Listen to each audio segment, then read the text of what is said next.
The following program is a PodcastOne.com production. From Hollywood, California, by way of the Broken Skull Ranch, this is the Steve Austin Show. Give me a hell yeah. Hell yeah. Now, here's Steve Austin. All right, sitting here talking to Shane Douglas over here at 316 Gimmick Street, my location. Shane, where are you coming from today? Where are you at? I'm in Pittsburgh, a little bit north of Pittsburgh, Pennsylvania, and it's rainy and dreary here today, but life's good. Man, I tell you what, it was real interesting. I'd been wanted to talk to you for a long time.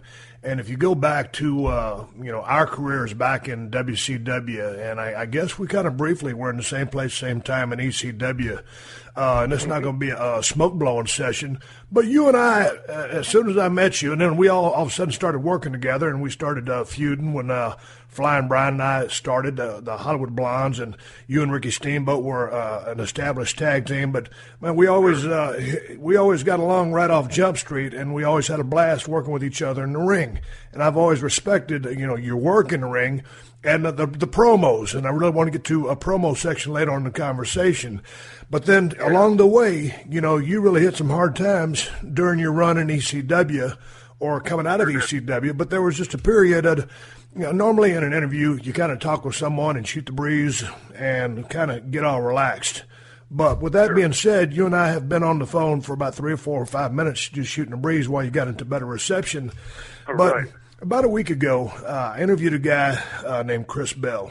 He made Bigger, Faster, Stronger. It was a documentary about steroids. And currently, he's working on one right now. I think it's going to come out probably this week. It's called Prescription Thugs. And it's talking about all the problems with people getting hooked on prescription drugs and all the problems. And he himself was really bad off on the oxycodone. And so I really wanted to jump right into the thick of things with your battle with oxycodone some years ago. I know you've been clean for probably 8 years or so. 10 years. 10 years. Almost coming up on 10 years, yes, sir. Okay, let me ask you something, because I always take a full responsibility for everything that I put into my body. But I remember when I got into the business of pro wrestling, Shane, man, I was just a young punk kid in North Texas and Denton. And I got in a car with someone who shall remain nameless, and we were driving to Oklahoma. And all of a sudden this person says to me, "Hey, you want a Vike?" And I said, "Well, what's a Vike?" "It's a Vicodin. It's a pain pill." I said, "Well, what does it do?" "Well, it can kind of give you a little buzz." Well, so I took my first pain pill. I never got hooked on pain pills, but I certainly took my share of them back in the day. And so, it's just like you get introduced to so many things in the business of pro wrestling. But how did you, when you first got into the business and you broke in about 1982, correct? That's correct, yes. Okay, so before you got onto the bad OxyContin problem, what was your introduction just as far as to the drug culture that went with pro wrestling back in the day? And as I say that, I know the whole WWE system with the drug wellness program and all the stuff like that. I'm not speaking of anything current day. I'm talking about two old cats, you and I, talking about what it was back in the day. Well, for me, Steve, it was when I broke in with Dominic DeNucci and to some lesser extent, Bruno Sammartino, the business was very different then. I can't honestly say I've even ever seen Bruno or Dominic even tipsy. They drink wine, maybe a glass of beer here and there, but, it was just very foreign to me. And I was the kid, you're about the same age, maybe a little, I think you're a little bit younger than me, I believe, I'm not sure, but to me, I grew up in the era of Karen Ann Quinlan, who was a chick that went back in the 70s, I think about 75, 76, 77, she had gone to a party, drank some beer and took some pills, ended up in a coma for the rest of her life until they took her off life support, some like a decade or two later. Horrible story. And I always knew that with my luck, I'd be the jackass that would happen to, So I grew up, I was the kid that never smoked pot in my life. I just, drugs, I'm not, sitting there trying to preach from any kind of pulpit or anything. Drugs was never my deal. I was good with a 6-pack of beer and probably have a couple of those left over when I was done, not even a heavyweight at that. And but when I got into wrestling, especially ECW, and I don't for a second blame this, Paul Stanley said one time in an interview from Kiss, he said, don't bitch, if you want to be a politician, don't bitch when you have to wear a tie. And, to go on my soapbox for a second, I think it's disingenuous, all these NFL players and NHL players, now coming back years later and saying, well, geez, I got, a concussion when I was playing football, or I got hurt playing. Come on, man. You knew coming out of Denton. I knew coming out of New Brighton, Pennsylvania, that getting into professional wrestling, it wasn't a likelihood, it was a certainty that we would get injured in the business. Right. We still wanted to do it and still loved it. But that said, getting into the business, you've achieved far higher heights than I ever did in the business, but you use yourself as the measuring stick, what you're capable of in the ring. And in ECW, I was sort of caught between two worlds, the old school and the new school. The old school in the sense that, being taught like you were, make your shots, you don't complain, it doesn't matter, just suck it up. And I took that to a mantra. I mean, that was, this is what Bruno Sammartino did, and damn it, it's good enough for Shane Douglas. And, came with that mindset. And then came ECW, where we had elevated the action to such a degree that there was a much greater chance for injury, and quite in fact, a lot of injury in ECW. And I took them, in the first 11 years of my career, I had some sprains, some bruises, and, stuff, maybe a couple stitches, nothing really serious. But in ECW, I suddenly was engaged in broken bones and ripped ligaments and, some pretty serious injuries. And the problem for ECW, you went through there, Steve. Yeah. We had a great roster, but we had a thin roster. We didn't have a deep bench. And so, as a world champion and as the main guy in ECW, or one of the main guys, I took it very seriously that not just the fans and not just the guys sitting around the dressing room that were on us and their families, but for myself, coming from that culture of the old school that I broke in under, I would tell myself, screw it, I can go. And for a long time, I was able to. I was able to get into the ring and do it and suck it up. And then it reached a point where I won't say relying on, because I never got hooked on like the Vicodins, the Percocets. None of that was ever an issue for me. I could take them for a week or two or 10 days, whatever, not take them. I can't tell you how many times other guys who shall remain nameless had stolen them out of my bag and grabbed them out of my bag, and I didn't care. If I needed them, take them. But, when it came to OxyContin, it was in 1999, late 1999, a friend of mine, I was having trouble getting out of bed in the morning. I would lay there I didn't notice it at first, but I caught myself laying in bed and, loosening my neck up and my arms and shoulders and then my legs, and then my legs over the end of the bed. I was like 38, 39 years old at the time. I thought, I'm way too young and in too good a shape to be feeling like this. So I had mentioned it to a friend of mine who was a pharmacist, and I said, this is crazy, what's going on? And he said, you probably have chronic pain syndrome. His wife at the time had fibromyalgia, and the story he told me that day was she's been on the couch for the last 2 years of her life. She's now back out playing golf every day. Go see this doctor. So I did, and this doctor gave me a 3-hour physical, head to toe. It wasn't like one of these, hey, Steve, how you doing? What's hurting? Okay, here's your prescription. It wasn't like that at all. He gave me a head-to-toe physical, and at the end he said, there's a new drug on the market. It's called OxyContin. It's a miracle drug. Well, the old miracle drug routine, huh? Yeah. But here was the catch to it. You said you used Vicodins and things in the past. When you take those, you still feel sore. You're just not paying attention because you've got a good little buzz on, but you're still in pain, maybe to a lesser degree, but still in pain.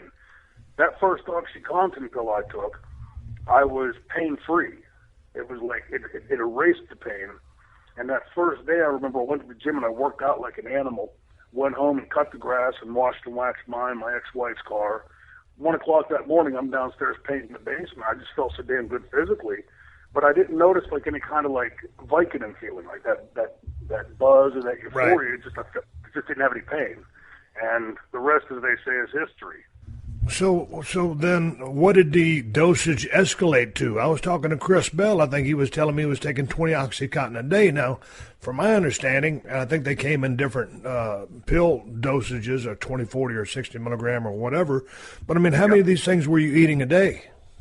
Well, it got to a ridiculous point. I mean, I'm thankful, especially with my two sons, I'm thankful to be here today because I shouldn't be.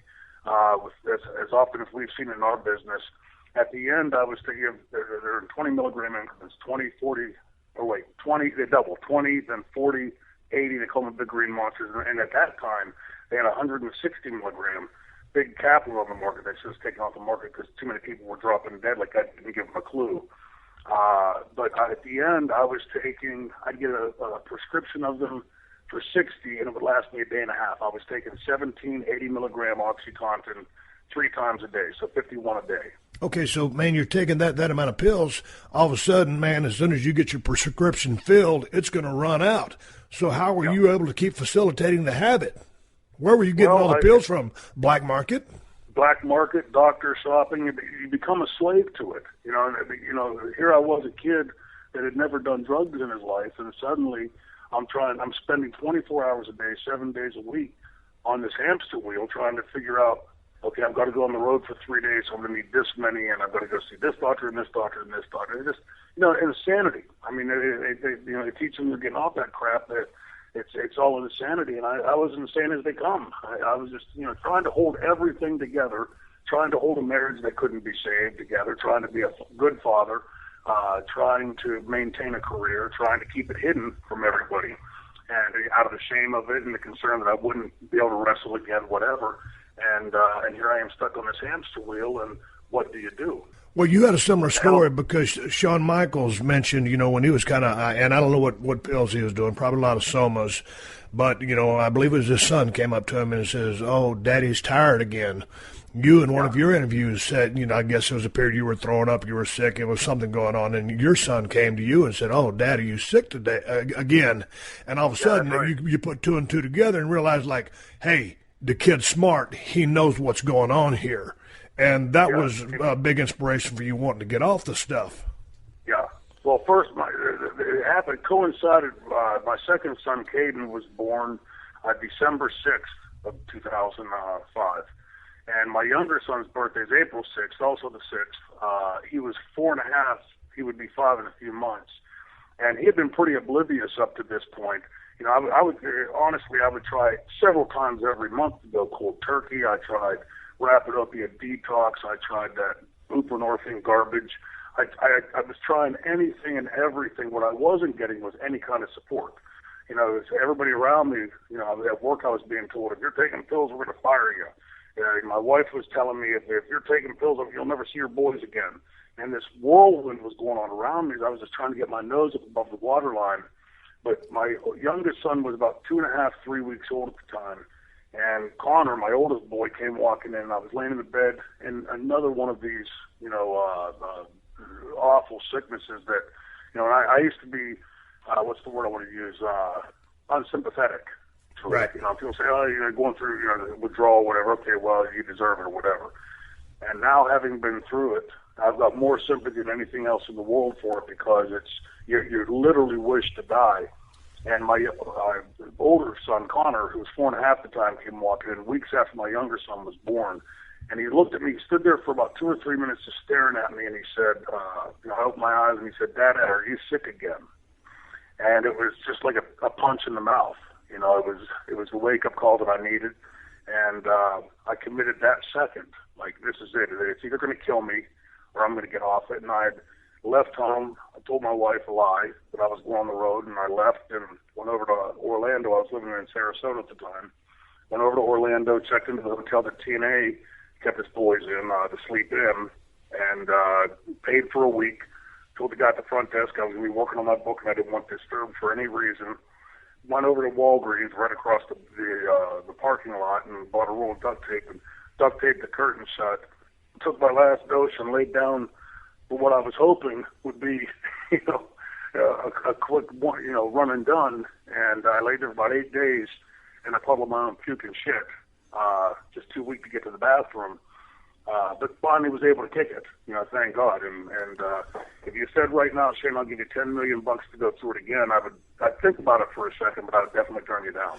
So what is it like when you're going through 50 oxycodones in 2 days and then you need a refill? I mean, are you just in a total state of euphoria? You stated before that it didn't have the same buzz that a Vicodin did. So, like, what did it do to your personality, and how did you function on a social level? Well, I thought pretty well at the time. And again, that's the insanity of it. I was, it was apparent to everybody around me that something was wrong.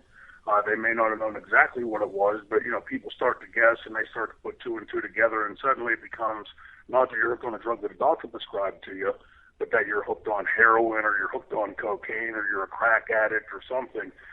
for the record, I've never done illicit drug in my life. I just never. Well, I'm lying. I've tried cocaine twice and didn't really like it.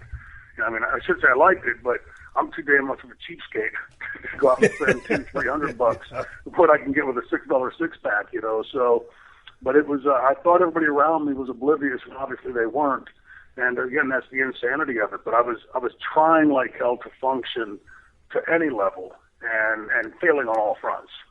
Well, let's go to the ECW locker room just for a second, and I don't want to delve too much into your career there just yet, but let's go to the culture, the pre-show culture of the ECW arena, because I came briefly in there. Paulie gave me a call. I had a banged up tricep, but all of a sudden, I found my way into one of the cliques. And, man, there was stuff for whatever flavor you had, there was that flavor to be found. And, I've hooked up with a couple of guys. I was just cutting promos and really watching the shows. But certainly a lot of extracurricular activities going on there. Were you your run at that time that I came in, which is probably around 95, Shane. This was pre-Oxycontin, correct? Absolutely, yeah. In '99, I started the OxyContin. Okay, so where was your head at during this period? I mean, because this is where you really come alive. And again, not to go into that, but just to stick 5 more minutes with that locker room air that was going on. Were you involved in any other drugs at that time? No, there was. I was doing some Nubane at the time, which is at that time my pharmacist would give me over the counter, and so in my head I was sort of analogizing it that it must be safe because I'm going over the counter. I had no trouble with it. I would take it a day and I wouldn't use it for a week, and I'd take it for a day or two and wouldn't use it for 2 weeks. But by and large, I was getting by. I was in incredible shape at that time. I was living my life in the gym. And you mentioned the cliques. The cliques was something that had started up right around that time. And to Paul's credit, he had tried, Paul Heyman, that is, to his credit, he had done the best he could to try to nip that in the bud. There was when it started getting, the camp started being set up, Paul pulled me and a couple of guys aside and said, look what's happening, and pointed it out. And we made it a conscious effort to, I would start going hanging with the Camp B, and Taz would start going hanging with Camp C, and Camp C would start hanging with Camp, D or whatever. Everyone was trying to cross reference because we really didn't want that poison in the dressing room, and for a while it was successful, but look, people tend to hang with the people they hang with. Right. It's if you're a seamstress, you're not going to hang out with boolers. It's just the way it works, and it worked its way into there as well. Guys going to the ring in an impaired state there in ECW, guys being pretty straight. We're in the ring there, Shane. Yep. Safety factor. I mean, did you feel safe in the ring with the people you were working with? Not everybody. I mean, it reached a point where me and several other guys had gone to Paul and said they wouldn't work with certain other people because what we were doing was risky enough.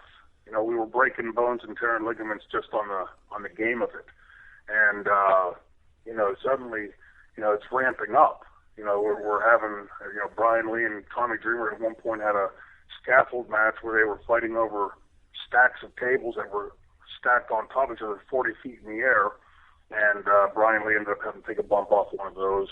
It was getting exponentially dangerous, more dangerous than it had been, and it was dangerous enough to begin with. And I think that's when the ECW formula hit the wall. Like, we had taken it as far as we could physically, and now we're having substances in the dressing room. There's a quick side story, I'll never forget it. It was comical as hell to me. I had just gotten back. I was supposed to still be in the hospital. This was after the '97 pay-per-view where Bam Bam threw me around like a rag doll, and both of us ended up in the hospital. He was pissing blood afterwards, and I had to have surgery on my elbow, and I cut the cast off. I was supposed to be in the hospital for like 4 or 5 days, and I cut the cast off after 2 or 3 days and left and went to make the ECW arena shot. And Taz was going to German suplex me that night. So I had a couple Percocets in my bag. This is a couple days after surgery. I take a couple Percocets, and unbeknownst to me, Paul's watching. So Paul calls me out of the dressing room and starts reading me the riot act, telling me, you're the leader in this dressing room and look what you're doing and, how are you supposed to set an example? And I about choked on my tongue because I pulled him back into the dressing room and I said, take a look at this dressing room.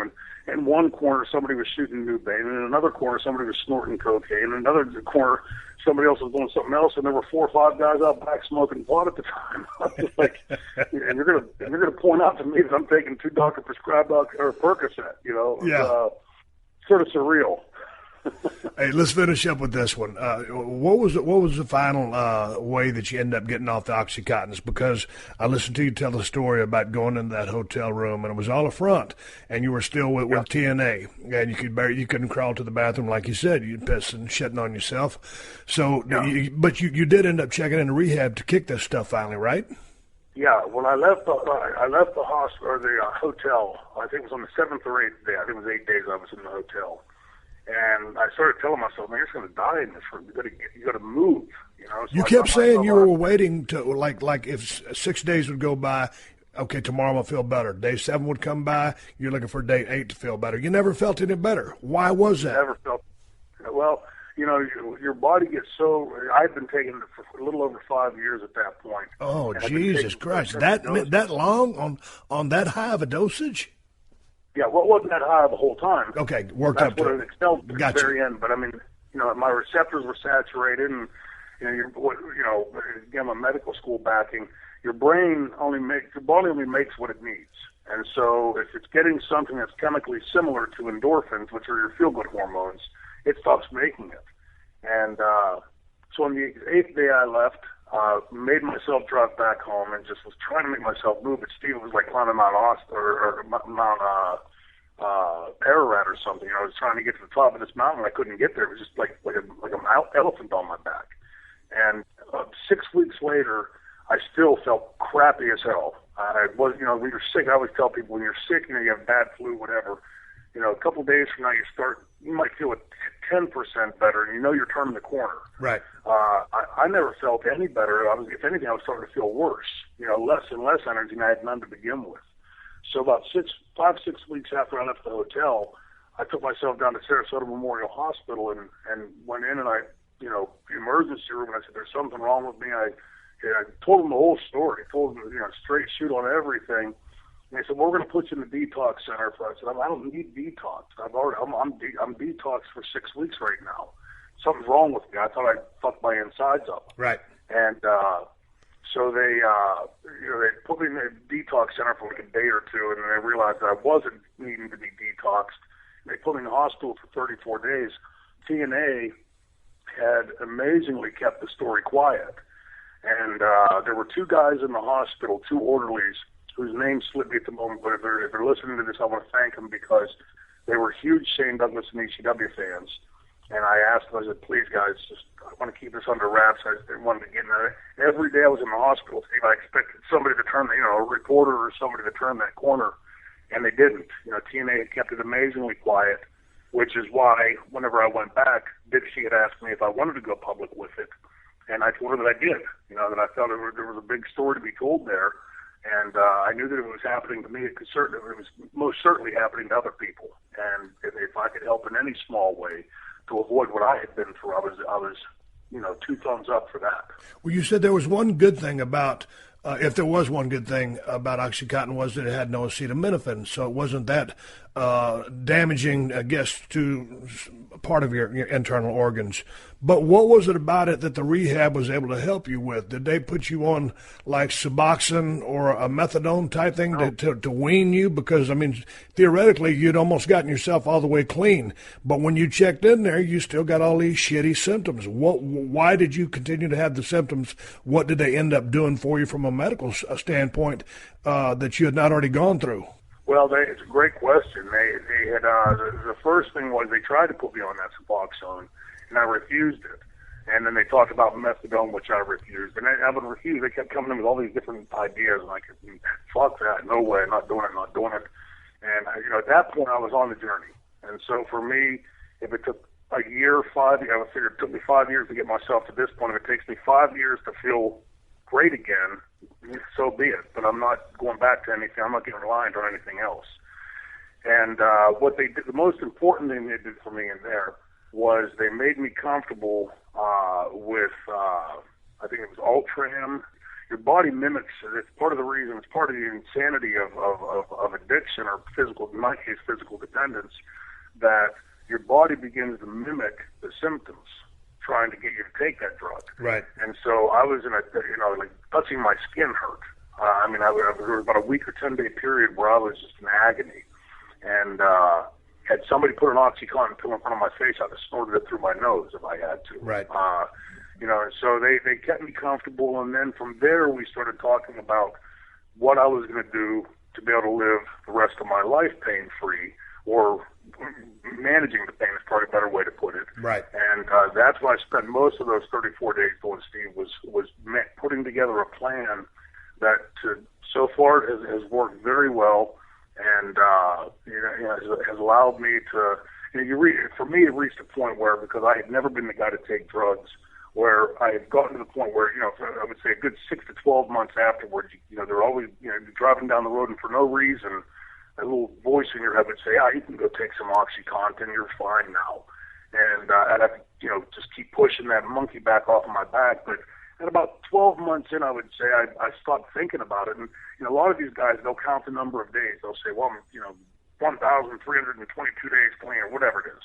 And to me, that was part of the, I'd met a doctor, one of the pain management doctors that I work with now, had said there's a ritual, like a person that smokes, feeling a cigarette in their finger, flicking the ashes, putting it in their mouth, lighting it.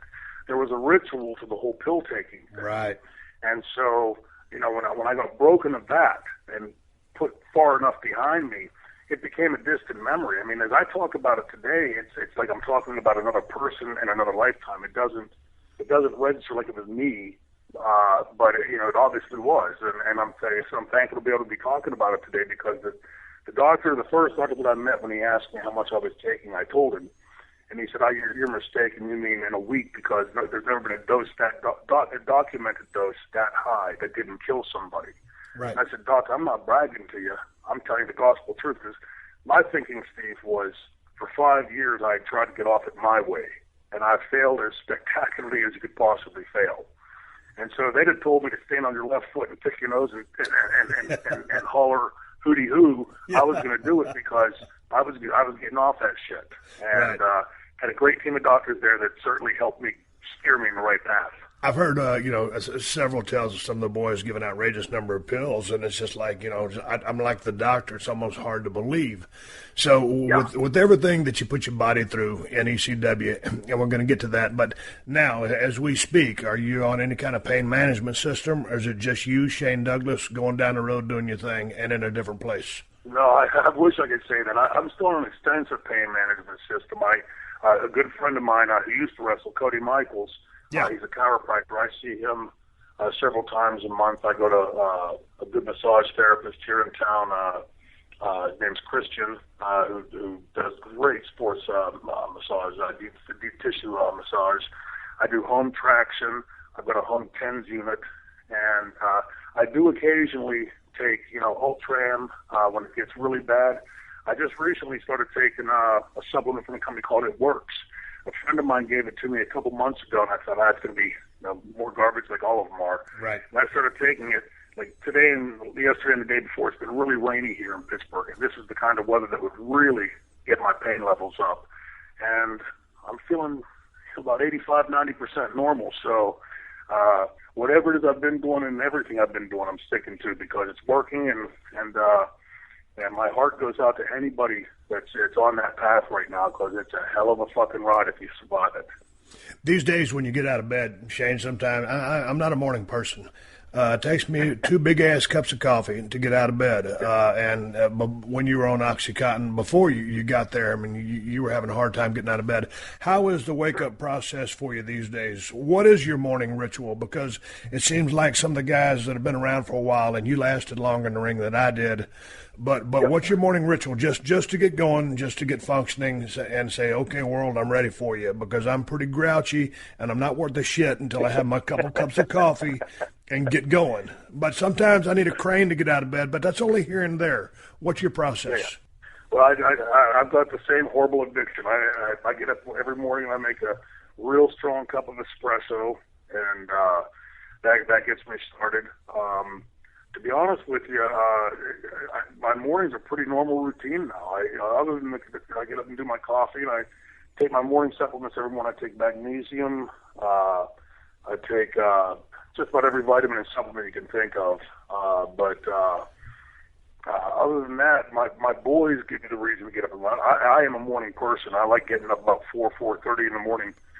Just to get you have the world to yourself. The phone ain't ringing, the computer ain't buzzing. Dude, what time are you going to sleep if you're able to get up that early? I'm getting up. I'm probably up to about 10, 11 o'clock, usually at least till 11, especially if my boys are over. My older son's usually up till about 11. And then I'll go in. But you know what I do now, Steve, is my day is structured like when my boys are at school or whatever. If I'm tired, if I'm sitting there having trouble keeping my eyes open, screw it. I'd go shut everything off and go lay down for 20, 30 minutes. And that really recharges my batteries. I find if I sleep too long, if I let myself just sleep till I wake up, I'm actually more miserable than if I just take a 20, 30-minute nap. I do the same thing, man. About that 3 p.m. mark, if I'm not on a job or something like that, and I start nodding off while I'm reading, because I have a hard time sleeping to begin with. But if I can nod off during the day organically or just naturally, then I'll allow myself to do that. And then I'll kick out, like you said, at about the 20-minute mark. It might only be 15, but that's kind of a recharge for me. But anyway, I'm talking to the franchise, Shane Douglas. I'm going to take a pause for the calls and get a word from our sponsors. I want to come back. We got the drug stuff out of the way, and I want to come back to the white meat babyface days. Exactly.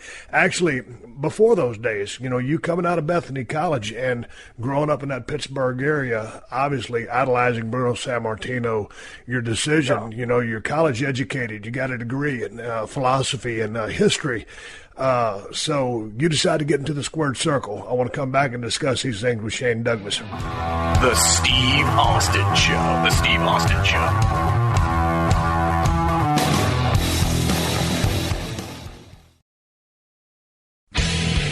All right, here we are talking to the franchise, Shane Douglas. All right, Shane, break this down for me. You're growing up in the Pittsburgh area, going through high school.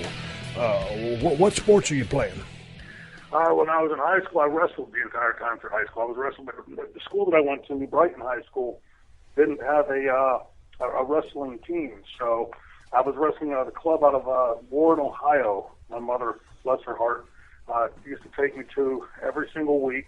And but I was involved in just about every other aspect of school. I was involved in we were playing football, intramural, and we had a pretty extensive intramural program there.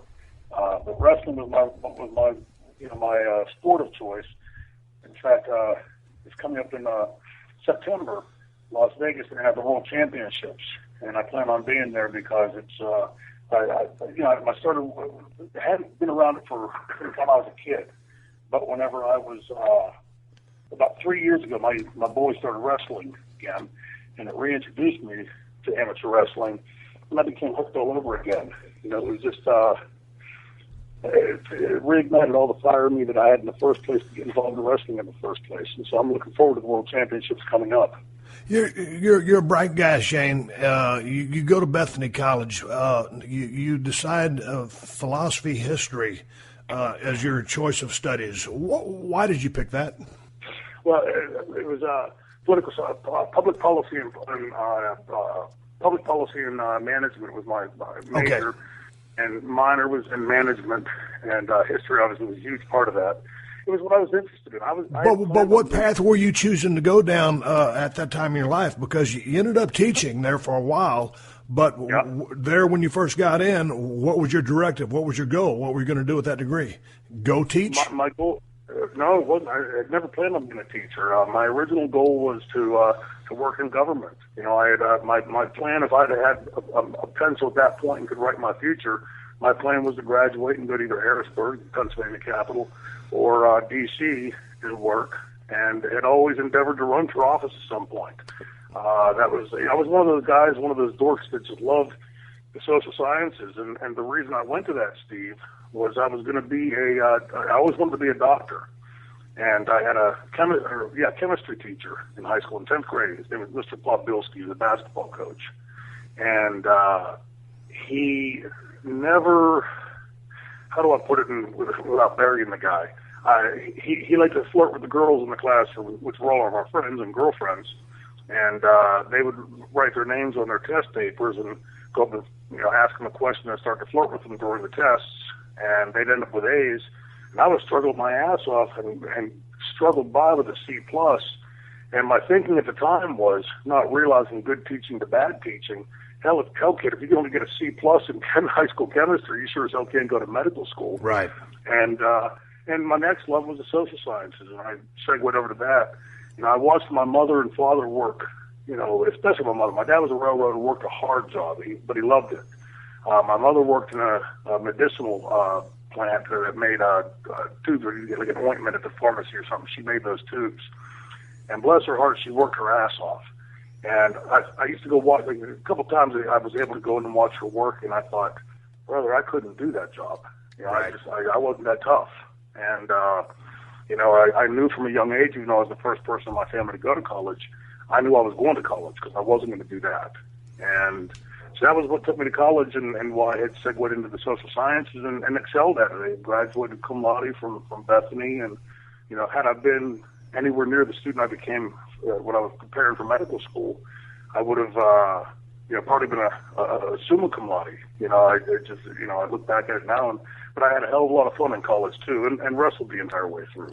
So you get out of college and you got your whole life ahead of you, and coming from a wrestling background during high school at the Ohio place you wrestled at, man, right. Obviously you were watching the business of pro wrestling. Oh, I was a fan of professional wrestling from the time I was 4 years old. I can still remember I used to get in a shitload of trouble because I would watch studio wrestling out of Pittsburgh on Channel 11, which was called WIIC back then. And, of course, Bruno was on there, and DeNucci, and, a ton of all the name of the stars, started Ivan Koloff, Haystacks Calhoun. And I used to get in trouble because I had a Batman character, and Batman, of course, was on television at the time. And I used to put a towel around my neck with a safety pin, and before the show was over, I'd end up jumping off the couch with my brother and my sisters. And I'd never see the end of wrestling because I'd be in my bedroom getting punished. And then I stopped watching it until years later, whenever cable television finally came to Pittsburgh in 1976. I was 13 years old, and my dad, who I didn't know till after he died, was a 4-year letterman in wrestling in high school. He never ever mentioned that to me. Wow. And we got it in WOR had WWWF on Saturdays at midnight. I can still remember sitting down with my dad. It was one of the few times I remember watching, because he rarely watched television, sitting down with him and watching a program. And the first segment I saw was Superstar Billy Graham behind a cage with the Grand Wizard doing a promo about Bruno. And man, I was hooked. I mean, hook, line, and sinker. I thought that was the coolest fucking thing I'd ever seen in my life. Explain to me the legend of Bruno Sammartino from a kid that grew up in the Pittsburgh area, because obviously I know who Bruno is, but I was down in South Texas. Wrestling was very regional back then, so, of course, I always heard of the legend of Bruno Sammartino, and, of course, I know all of his accomplishments, and, he was just a tremendous asset to the business, one of the biggest stars of all time. How over was the guy back then when you were a kid? Well, I'll start current and go back. If I go up to Permani Brothers, which is a sandwich shop where you get the coleslaw and french fries on the sandwich, a famous sandwich shop up in the Strip District in Pittsburgh, if I go there tonight and I walk in, the first thing is, "Hey, franchise, how you doing?" And the second thing is, "How's the legend? How's Bruno Sammartino?" He could run for mayor of Pittsburgh today and win in a landslide. Right. Just a genuine nice guy. But in Pittsburgh, growing up, we had the Steelers, of course, and then there was a run with the Pirates the years before the Penguins ever got good. And we had Bruno Sammartino. He was part of that triumvirate of things that we paid attention to here in Pittsburgh. And he was a huge part of the cultural fabric that was Pittsburgh at that time. So then at what point do you say to yourself, I've got to be a pro wrestler. I've got to find a guy to train me. Ultimately, you find Dominic DeNucci, who also trained Mick Foley, probably about a year down the road after you come through. So what was it when the light went off in your head and said, hey, I got to do this? I was at it's crazy that you remember this stuff. I was at my sister's house, my sister and brother-in-law's house. I was babysitting for them. They both worked midnight shifts. And they had two young kids, my nephew and niece, Sammy and Stephanie, and they were 3-4 years old. They were about a year apart. And they were in sleeping. I was reading wrestling magazines. And they had a picture in the back where you could send in and get a mask of Mr. Wrestling 2. And I remember something about that article grabbed my attention. And right prior to that time, we had built, my friends and I had seen a picture in Pro Wrestling Illustrated of a kid that had got his picture in the paper or in the magazine because he had built this ring, and it was really sorry looking. You know, the ropes were drooping, and there were strings hanging off them, and there was a carpet for the mat. And my friends and I were all pretty handy. We thought, well, we can build a better ring than that. And so we did. We set out to build a ring, and a couple of weeks later, we've got this pretty impressive-looking ring in the backyard, which we fooled around in for a couple of weeks. And then, so now what are we going to do with it? At the time, you're in the same age. There was a time when Muscular Dystrophy Associations got kids put on backyard carnivals to raise $5-10 to send in to MDA. And I had gone and met a woman named Angeline Paparella, who was a local chairwoman of the local chapter of the Muscular Dystrophy Association. This woman, Steve, was a courageous human being. She was a nurse who had contracted adult onset muscular dystrophy, was totally immobile but for a few fingers. And to say that woman worked tirelessly to defeat muscular dystrophy is an understatement. Right. She's, of course, long since been passed away, but when we went over to meet her, I was in 8th grade at the time, and my friends were in 7th. They were a year behind me. And I think she was so enamored by the idea of kids this age wanting to do something. We wanted to put on a backyard wrestling show. Right. And so she called me up one day and she said, there's a wrestler that lives locally. It's an Italian name. Well, of course, it's Bruno Sammartino. And she said, no, it's not Bruno. And she couldn't remember Dominic DeNucci's name, but she put Dinarini, Dominuni, or she's going through all these incarnations. I said, Dominic DeNucci, who was World Tag Team Champ at the time with Dino Bravo. And she said, yeah, that's it, Dominic DeNucci. And she put me in touch with Dominic, who said that he'd make an appearance that day if he was in town. As fate would have it, he was in town that day, and he swung by, and I can still remember my mind's eye. I can still see him getting out of the car. He had this huge white LTD, and he got out. And I remember this thing as a kid in 8th grade, 13, 14 years old. I saw this huge, what looked like a massive chest getting out of the car, and he came down. What we had done at that time is, much like the kids do today. We had rehearsed our matches. We had we had written the script for each match. God damn it, Shane, you're killing me.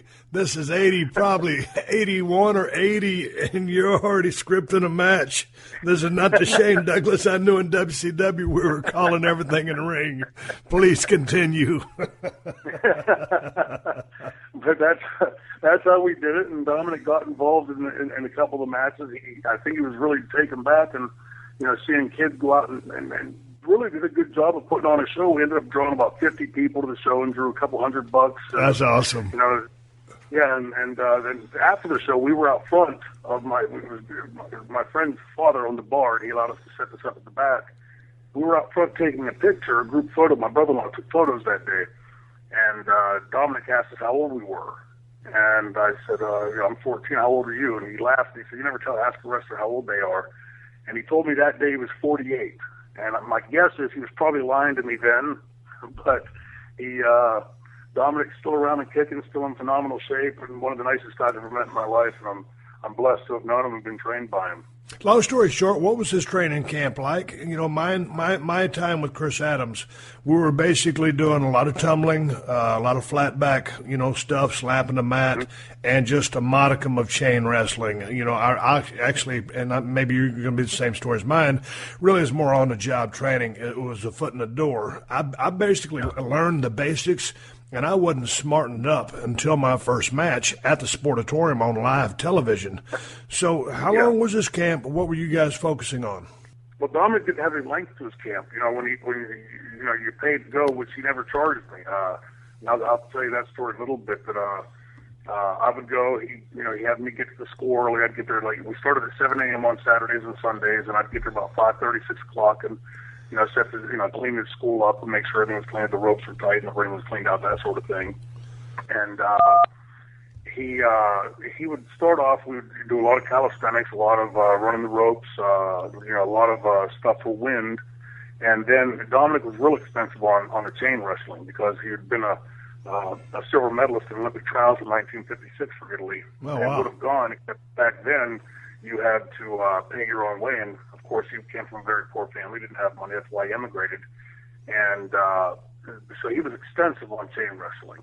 And it was a natural for me because I had an extensive amateur background, and so it was a smooth transition for me. Although Dominic would he never roughed us up like I hear these stories of other people hear him at sort of break your leg or do this or do that. Right. Dominic never did that, but he'd rough you up just enough to let you know he was in charge. Right. And ran a pretty tight school, and fortunately about a year later or so, Mick came. And we had a couple other guys around the school, a guy named Dave Kilbansky and a guy named, a guy that became Cody Michaels, Mark Keenan. We had some pretty good people to work with there. And, the four of us usually got in the ring. And I remember, about 7, 8 o'clock at night, it'd be pitch black outside. And Dominic would tell us, get the fuck out of the ring. I got to get home. And, we just really soaked it up. We loved it. We just indulged ourselves in professional wrestling.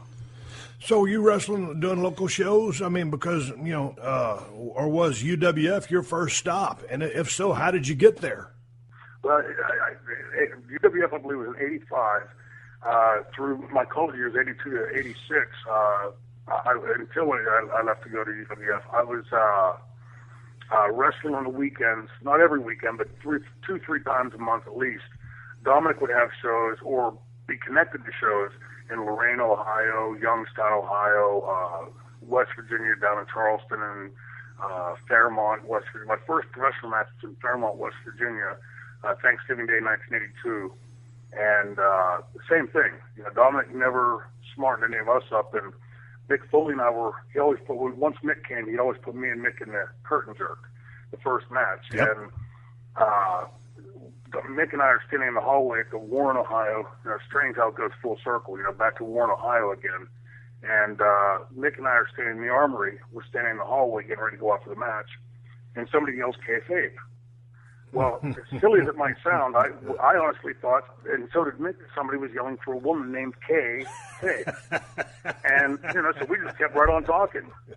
And the two guys that are about to go out there and work a match together are watching the matches, and someone yells kayfabe. Okay, continue. Yeah.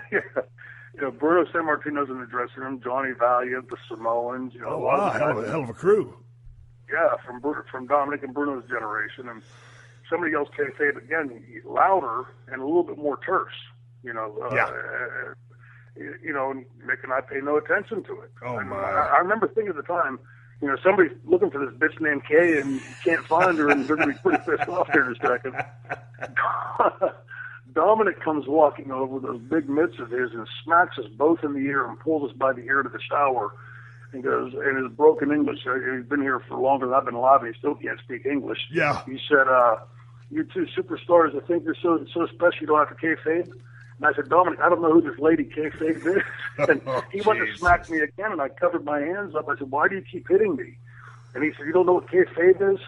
He said, it means get the fuck away from the guy you're working with. There's an outsider in the dressing room. Right. And that's how Mick Foley and I learned what kayfabe meant. And kayfabe has many different connotations. You can be sitting there and have a conversation, hey, kayfabe. Or, just and to the point, your story. Kayfabe can be an adjective, it can be a verb, it can be a noun. That's right. You're smarter than I am. It can be many things. So, but you're doing this local stuff. I'm assuming you're working as a babyface. Yeah, absolutely. It was the business back then. If you were a young, blonde-haired, blue-eyed guy, you were going to be a babyface. The idea of a heel looking like that didn't exist in those days. This is the Steve Austin Show.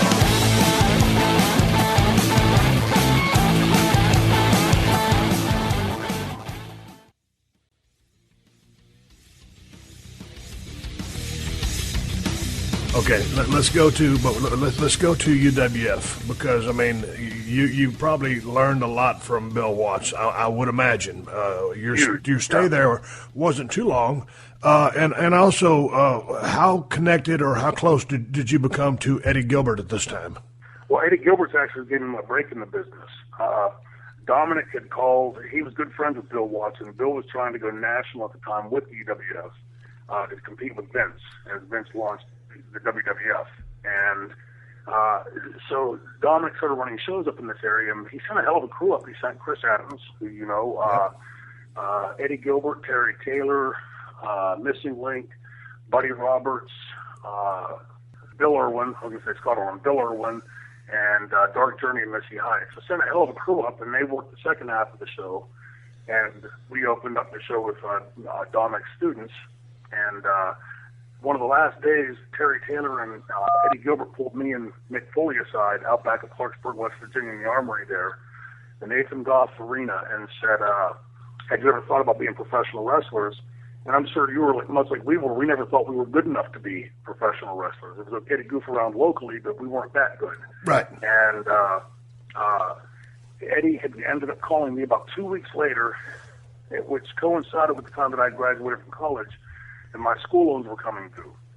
I had about 2 months left of my deferment on my school loans. I didn't have any way to begin to paying them back, and the economy was sucking at the time. So I packed the car up and I went. Mick was supposed to come in with me, but right afterward, Bill, I literally got in right as they closed the door because Bill put on a hiring freeze. Bill Watts, that is, put on a hiring freeze. He was having financial trouble, and that's what he had subsequently happened to sell the company for. And Mick ended up getting frozen out and had to go another route, but he was supposed to be right behind me. And so Eddie played a huge part in the early part of my career. Well, how long were you there in the UWF? It was a little over a year. When I left there, the NWA had called, and Brad and trying to think. No, I was there to the end of the UWF. It was about a year, and Jim Crockett had bought it, and there was a momentous night or non-momentous night, or whatever the adjective would be, that they had the NWA come down. It was in the UNO, University of New Orleans, where the NWA wrestlers were pitted against the UWF wrestlers, and all the UWF wrestlers were squashed out, except for Sting and Steiner, who had deals with Crockett to go in to the NWA. What did you think about the Dark Journey Missy Hyatt matches back in the day?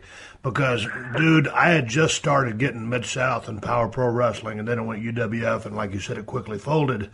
But, dude, those were some of the most, because those were like cat fights.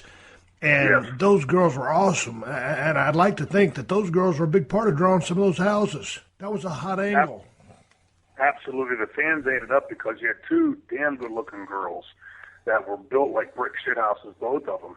And, they'd go out there, and you're right, they'd yank each other's hair and, throw each other around that ring. And what did you think about Bill Watts? Looking back, and even at the time, I remember the first night I worked in UWF. I came back to the curtain. I worked with Eddie Gilbert the first night on TV.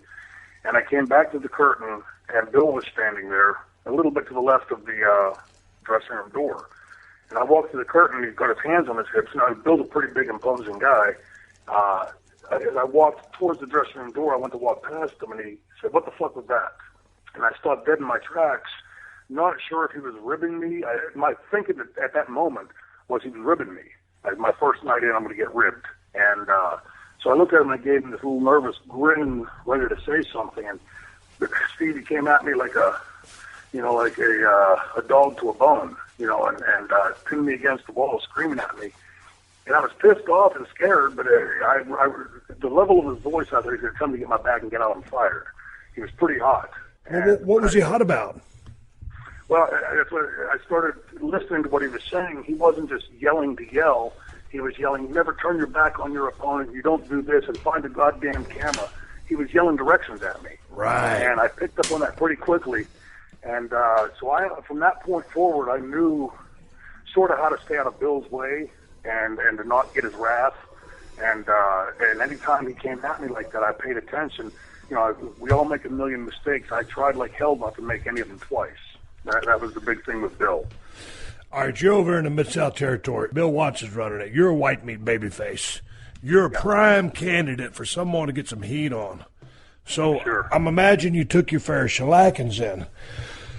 My question is, when you go to school, to wrestling school, like I did, Chris Adams taught me how to take a bump, taught me to do a little bit of chain wrestling, and how to tumble. What he didn't teach me was how to make a blade. I would imagine that at some point in Mid-South, you got busted open. Am I correct? A couple times, not many. A couple times, but it was always hard way in Mid-South. Okay. Well, I heard a lot of that was going on. And, dude, and you know better than anybody, Bill loved big guys. I was a big guy territory. But also, guys like yourself, blonde, blue-eyed, good-looking guys get some heat on, or as babyface. And, of course, rock and roll was extremely successful there when they went there. But back to the task at hand. If it wasn't a hard way, who taught you how to make your first blade? Eddie Gilbert in Continental. We were wrestling in Birmingham out at the fairgrounds because the Bow Arena was being renovated at that point.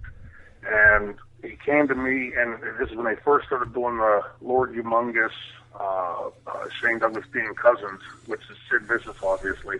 And he had started the storyline and had been playing it. We didn't really know where it was going.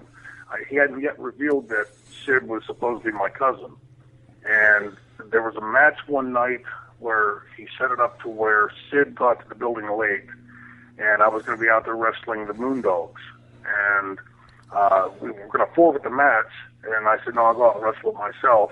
And went out, and he's telling me in the back, you got to drink some whiskey beforehand, you got to take a whole bunch of aspirin, you got to do this, got to do that. And he showed me how to make it.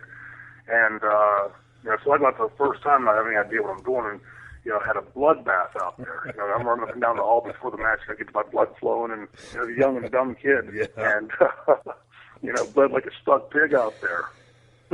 So how was that first go-around? I remember one time, I think I was wrestling. Someone asked me this question the other day, was I ever a guy who took some aspirin? And that's the big thing with aspirin is it thins your blood so it lets you bleed a little bit easier. Your blood doesn't coagulate as quick or clot up, whatever the deal is. So anyway, I took about 4 aspirin on an empty stomach. And boy, you talk about a gut bomb. And that night, Shane, I had made my blade a little bit too long. By the time I went to go get some color, and this is on pay-per-view, I mean, I couldn't get in. And so basically, at the end of the match, I had a little bit of color, and it looked like a chicken had got on my forehead and just kind of peeled out. You talk about pissed off, and because I was mad at myself for not making a great blade. But it really is an interesting activity to partake in. If obviously most of the people who listen to this show have never gotten color, and I would never recommend you to do so. But you make that hatchet, and with a good point on it, and always drug with the grain. And, when you first pop that thing in, you hear that kind of little pop or maybe a little gristle or it's just breaking that tissue, and then you just a little drag, and then boom, there you go. And it was funny because, Shane, back in the day, you being as smart as you were, almost going to medical school, back in, the early 80s, you don't even question the safety factor of swapping blood with another guy in a ring. I mean, it was almost you did it with honor because, you were trying to facilitate an angle, get somebody hot, get your angle hot, make the story more interesting than it was already going to be to add this color because it's like color in a picture. That red, can really mean something. So out of all the times you got color, did it ever bother you? Because whenever I got the green light to get it, I was always game to do it. Yeah. I think to myself, as I've been making the blade, the fuck are you doing? It seemed like a million miles away, but I was anything I've ever done in my life, and I'm sure you're the same way. Most guys that ascend in the business, I think, have the same ethic.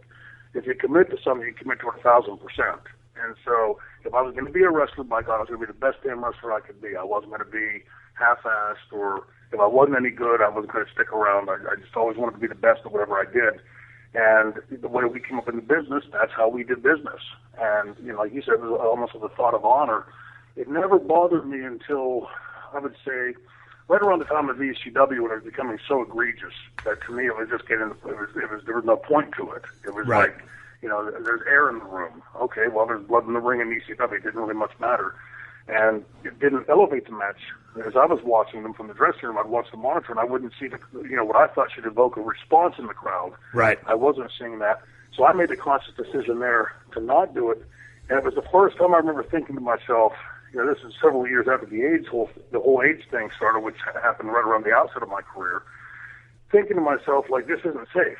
You know, there's another guy bleeding, and so I sort of commenced in ECW that if I was going to bleed in the ring that night, that nobody else would in the match with me, you know, because it was going to be me or nobody.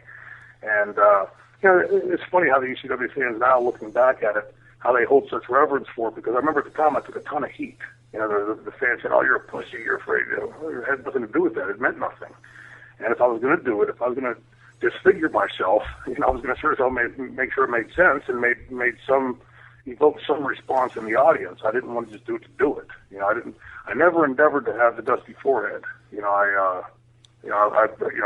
wanted to, people always talk about leaving a good-looking corpse. Now I have the thought that I don't leave an old dried-up, hideous corpse behind, but I certainly didn't want the hamburger forehead. I never really understood, you know, with, I guess Dusty was a guy who did some vertical cutting. You know, Abby certainly did.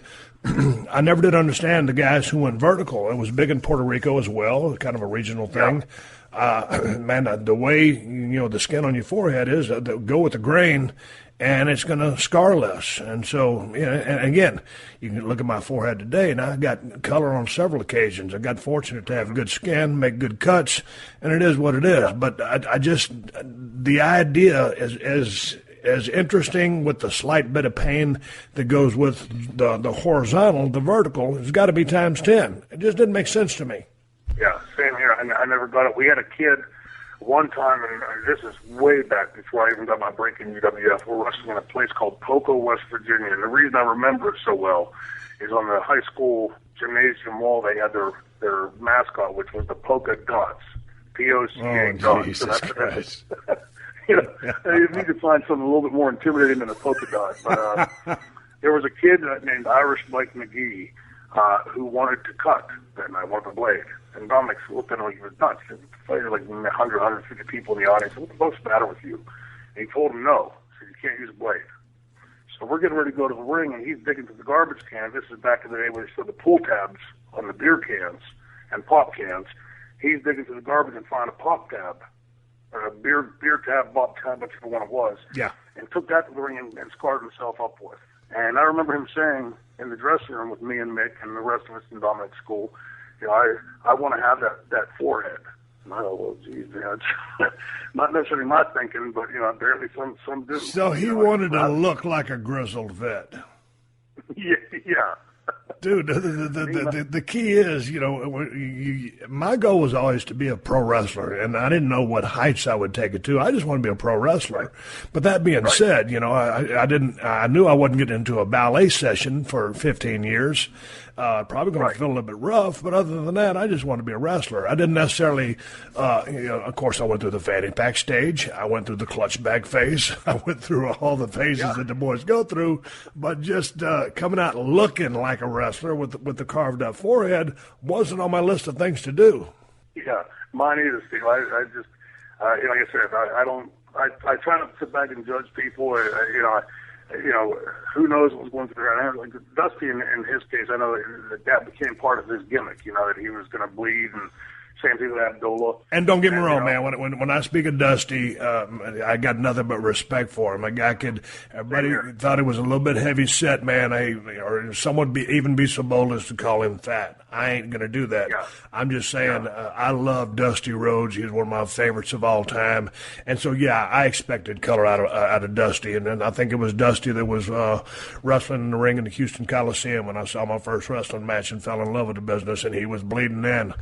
But I got nothing but respect for that guy. Shane, how long were you in the business before you really felt, you know what, hey, I got this? You know, and at the babyface level now, but from ring psychology, you know, guy calling you a match, or if you're calling to a younger guy, when did you really feel you were a solid mechanic and could accomplish the task at hand? You had good fire, you could sell, you had good offense, and you had the whole game put together. It's sort of embarrassing to say because it took me about 7 years. I would say it was about my 7th year where I started really filling in command.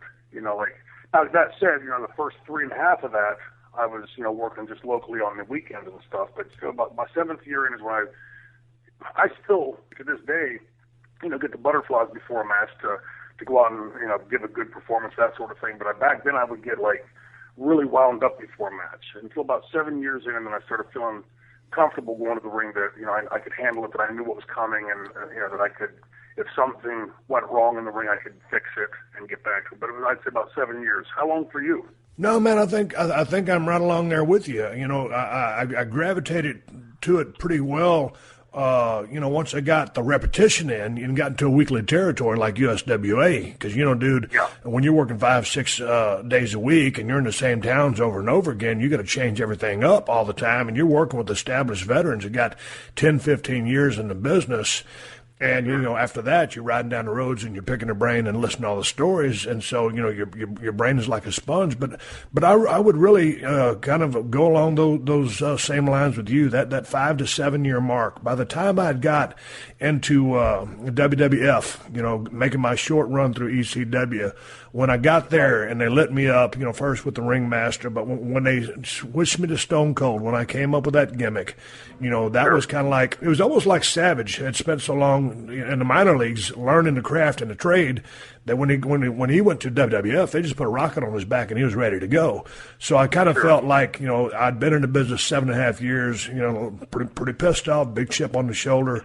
But that, I was ready for anything that they could throw me at that time. And, I had started off working babyface and then switched heel, which I enjoyed so much more than working babyface. Shane, do you have another hour to talk with me? I do have, yes. Okay, I'll tell you what, I'm going to wrap this conversation up right now with Shane Douglas, and I'm going to come back, and we're going to run through some NWA stuff, some WCW stuff. We're going to talk about skateboards, a brief stint in WWF, and some ECW stuff, and bring it back full circle. Appreciate you guys tuning in. I'm coming back to wrap this show up. Next week, we will continue with Shane Douglas, the franchise. The Steve Austin Show. The Steve Austin Show.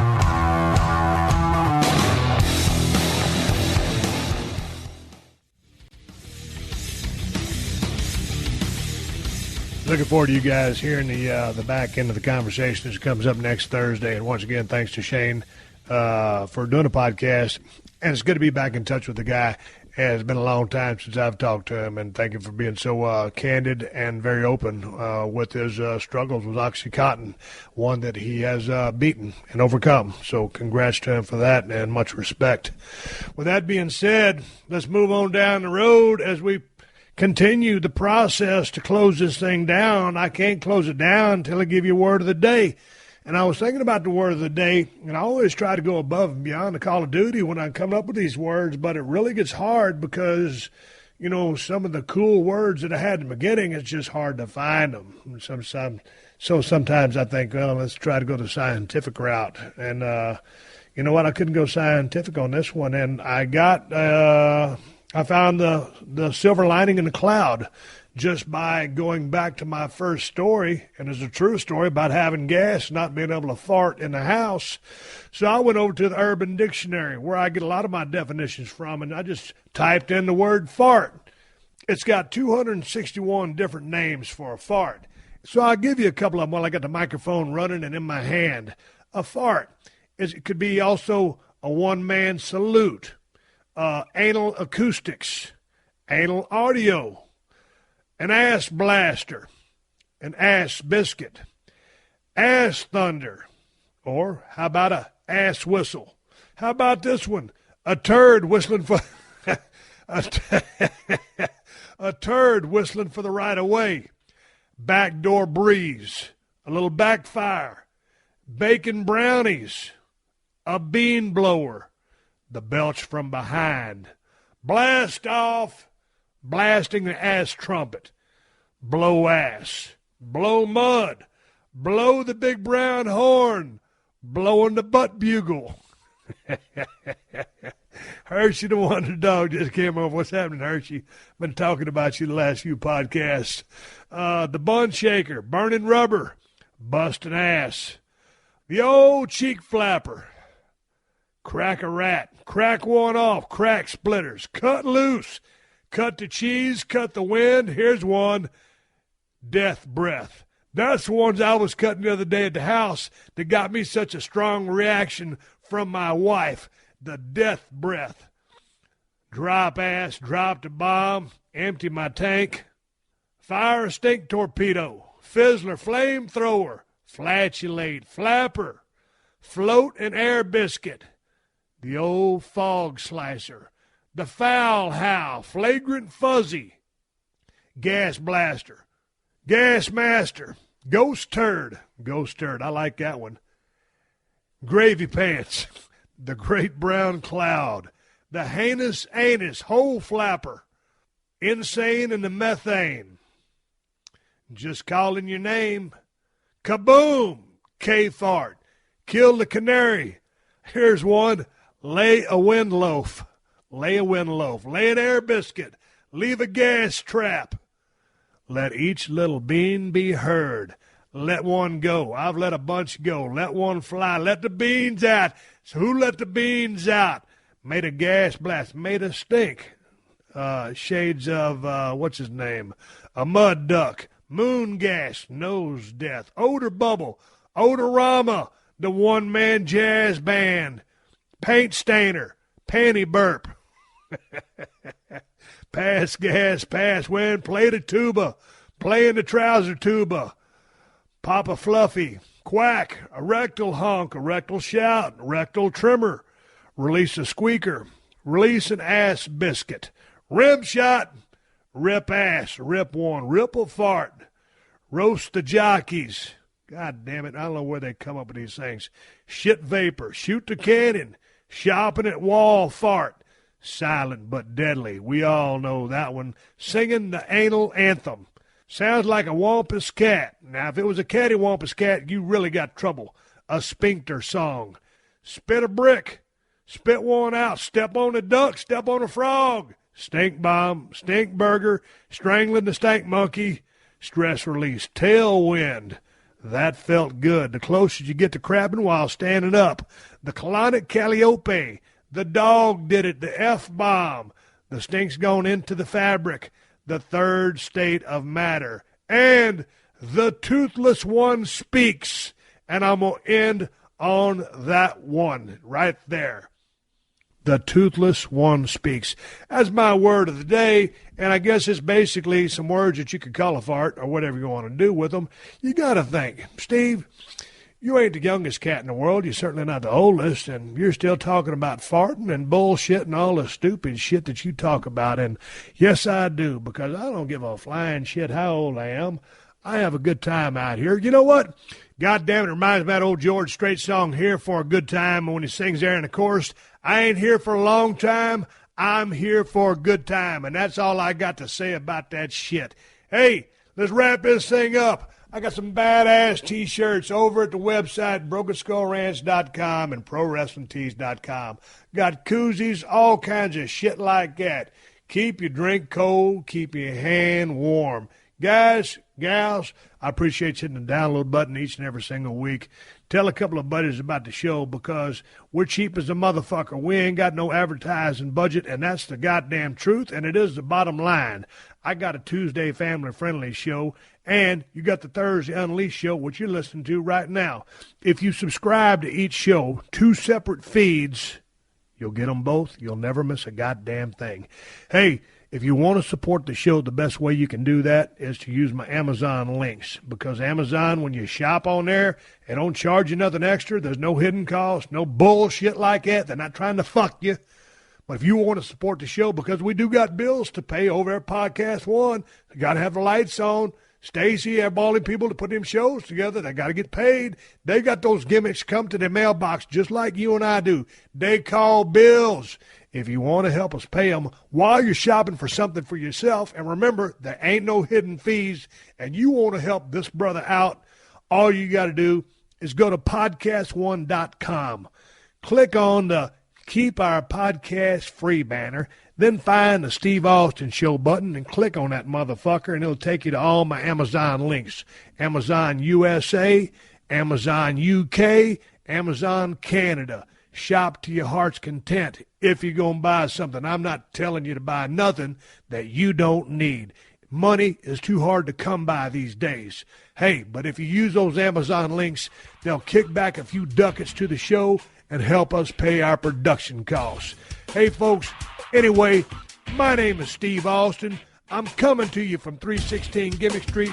I hope you have a badass, wonderful weekend. Watch out for idiots on the road. And until the next time, I will catch your ass down the road. Download new episodes of Steve Austin Unleashed every Thursday at PodcastOne.com. That's PodcastOne.com.